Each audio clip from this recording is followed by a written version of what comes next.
我在这之前看另外一个平台的，每一期每一分每一秒都追的一个 rap 的一个节目，我特别喜欢它。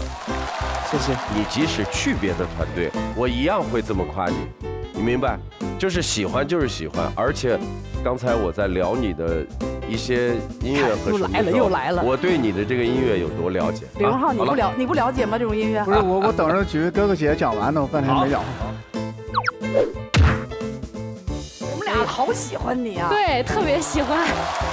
Step Jim， 我跟你说，如果你来我这儿呢，我会找到你那些特别好的哥们儿。你知道吗？我第一次跟 Freezy、跟 Tango Z 还有行业里那些哥们儿通话的时候，我每一次都提到你。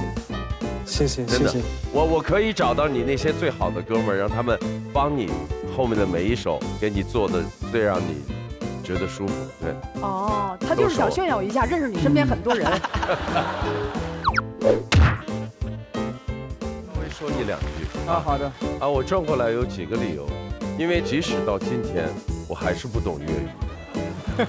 但幸好音乐是世界的，语言不是最重要的，而大家认识你的价值，让你的歌声去俘获所有人，这才是最重要。所以我想的更多的是这个，而且我觉得我应该可以做到。